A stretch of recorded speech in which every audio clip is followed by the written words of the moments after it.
Alam mo mga boss, tsaka kami dati nakasama may Montalban, isa sa may Iswin. Sa pangalawa kaming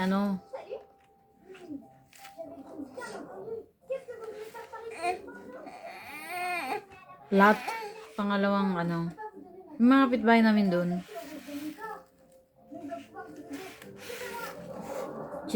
Marites. Diba normal lang naman sa Pinas yung Marites.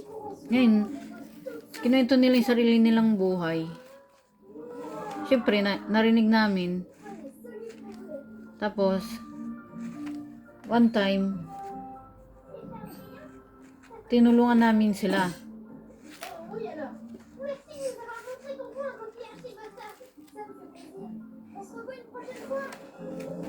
Ito yung sign ng mga masasamang tao. Masamang tao yan sila eh. Hindi malahat yan. Oh. Ba't ko nasabi? Tinulungan namin sila. Galit pa rin. Di wala sa akin yun. Sa amin. Kung ayaw lang talaga sa'yo ng tao, di biit. Ganun lang. Pero hindi man. Sabi ko man masamang tao sila. Bakit? Yung inaatake nila, yung kasama ko may epilepsy. Oh. Paano pag na-deads yun? Kasi yun yung pinakamahina nakita nila. Di ba lang ng mga bully, ganyan. Ayun. Oh. Pinakamahina.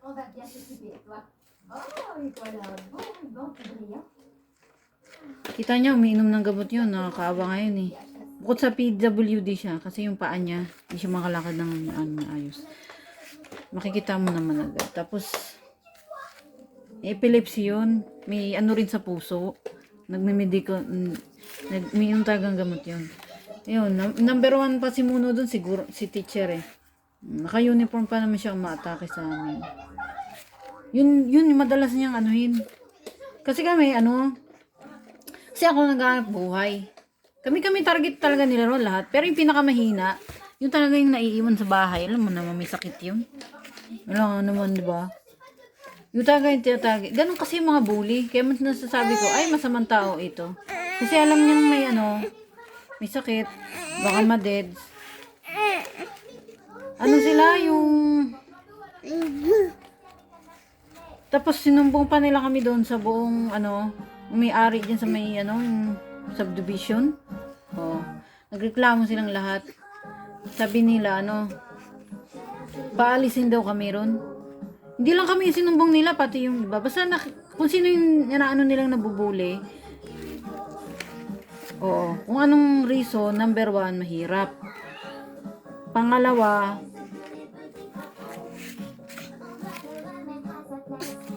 gusto lang nila sila matira. Alam naman yung mga bully. Pero hindi naman lahat yan dyan bully. O, pero mas marami. Ang mga bully dyan si Jenny, may asawang FW. Si Man. Si Joe. Guro din yun eh. Kupal yun eh. Lagi yung yung mga kupal yan sila eh. Lagi yan sila nangaharas. Tapos yung kapitbahay namin dun sa Tapos one time tinulungan namin sila. Kasi may ganyan-ganyan, hindi ko na i-detalye. Galit pa rin. Oo. Tapos yan mga sign ng masamang tao ha. Tinulungan mo na, galit pa rin. Sa halip, nung nagka-problema yung kapatid ko, agaw buhay, di sila tumulong. Nakikinig sila. Sila mga sadista. Tuwang-tuwa sila na pwede na sila tumawag ng polis. Kasi tumawag kami ng polis nung sila yung nabubugbog. Oo, yung kapatid ko naman nabubugbog, hindi sila tumawag ng polis. Ganun sila yan yung sign ng masamang tao. Kasi tumawag kami ng polis eh. Kasi kami, at saka hindi namin sila sinumbong namin pinalala. So, hindi namin sinumbong yung guro na yun na umaatake lagi. Naka-uniform pa, walang respeto sa sarili niyang uniform. Hanggang ngayon, hindi ko pa rin siya sinusumbong. Alam ko naman kung saan yung school niya eh. Kaya hindi ko na mabanggitin dito. Kasi hindi man ako against sa lahat ng guro. Lilinawin ko lang, hindi naman lahat ng guro ganyan. Merong, parang lang din yan, parang mga tao lang din yan. Merong professional, kung gusto ka talaga niyang ikaw bubulihin. Yun nga, katulad nun, yung pinaka binubuli nila. Walang awa ang mga yun.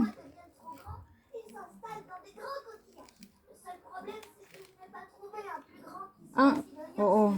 Sa style pa nila, awayin nila lagi yung pinakamahina. Yun nga, yung sinabi kong una. Para may init ulo no, maawayin kami. Ayaw nila kami makitang masaya. Ngayon, kahit pinakitaan na namin sila ng kabutihan, hindi kami perpekto. Umubuhat ng bangko Pero, di ba pag pinakitaan ka na ng kabutihan ng tao, ibig sabihin, awat na. Pero wala At saka grabe talaga mang down yun. Kasi nung nabugbog sila, tumawag kami ng tutulong sa kanila. Nung kami yung part namin may nabugbog, hindi sila tumawag. Ganun sila samang tao. Yan, sign ng masamang tao yan. Para makita mo masamang tao yung tao, yun, walang konsensya. Alam nilang may sakit yung PWD yun, tapos may sakit sa puso, may sakit sa Kita mo pag naglalakad, di makalakad, naatake nila. Diyan mo pala makita yung masamang tao ng Beron. So araw-araw yan, na-attack nila. Lalo yun kasi kami nga, halos kailangan namin maghanap buhay. Siyempre yung isa kasama namin may hindi makalakad. Alam nyo na. Yun number 1 masamang tao. Ilista nyo yan. Para, masamang tao to. Pag nakita nyo yung may ganun Tapos tinulungan mo na. Ayaw kang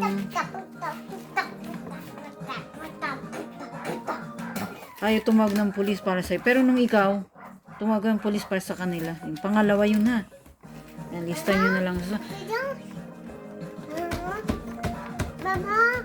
Tapos mababaw lang na namin. Ito mababaw lang na yung away kapitbahay, mababaw. Pinalala nila. Tapos ang importante, nung nabugbog sila, tumawag ka ng polis. Di wala na yun, di ba? Saan dapat? O nabawasan na gano'n. Pero sila hindi tumawag ng pulis. Sabi ko nga sadista. Sadista talaga. Alam niyo ba mga boss, nanonood ako ng YouTube. Nagulat ako yung lugar na yun. Halos lahat ng tao doon bardagulan doon sa isang grupo rin. Sabi ko, talaga palang ito. O talaga palang sila. Nag-viral pa nga yun sa court. Ay lang mga boss. Mga ganon, iwasan nyo na at saka walang konsensya yung mga ganon. Shout out dyan sa pinanggaling akong lugar. Bago na kayo, nagbago na kami. Yun lang mga boss. Isa mo original song by Malini Chao.